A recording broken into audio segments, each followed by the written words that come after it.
আগামী মঙ্গলবার থেকে মাঠে গড়াবে শ্রীলঙ্কার বিপক্ষে বাংলাদেশ দলের পূর্ণাঙ্গ সিরিজ। এই দ্বিপাক্ষিক লড়াই শুরু হবে 2 ম্যাচের টেস্ট সিরিজ দিয়ে। ফলে লাল বলে স্কোয়াডে থাকা ক্রিকেটাররা গত বৃহস্পতিবার এবং শুক্রবার 2 বহরে শ্রীলঙ্কায় গিয়ে পৌঁছায়। সেখানে ইতিমধ্যে প্রথম দিনের অনুশীলনও সেরেছে বাংলাদেশ। শ্রীলঙ্কায় পৌঁছানোর পর গতকাল জিম সেশন এবং একটি ভলিবল ম্যাচ খেলেছে টাইগাররা। এরপর আজ গলে প্রথমবার অনুশীলনে নেমেছে নাজমুল হোসেন শান্ত ও মুশফিকুর রহিমরা।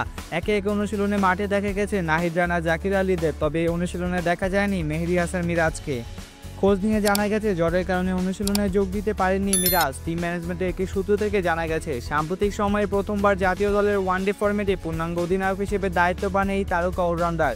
টেস্ট সিরিজ শেষে 2, 5 ও 8 জুলাই হবে বাংলাদেশ শ্রীলঙ্কার ওয়ানডে সিরিজ।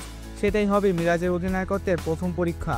এর আগে 17 জুন শুরু হবে প্রথম টেস্ট। এরপর দ্বিতীয় ও শেষ টেস্ট হবে কলম্বোতে 25 জুন থেকে। দীর্ঘতম সংস্করণ শেষে জুলাইতে হবে 3টি করে ওয়ানডে ও টি-20 ম্যাচের সিরিজ। সংক্ষিপ্ত ফরম্যাটে সিরিজে 3 ম্যাচ হবে ফ্লাডলাইটের আলোতে। 10 জুলাই পাল্লেগাড়িতে, 13 জুলাই ডাম্বুলা এবং 16 জুলাই কলম্বোতে তৃতীয় ও শেষ টি-20 অনুষ্ঠিত হবে।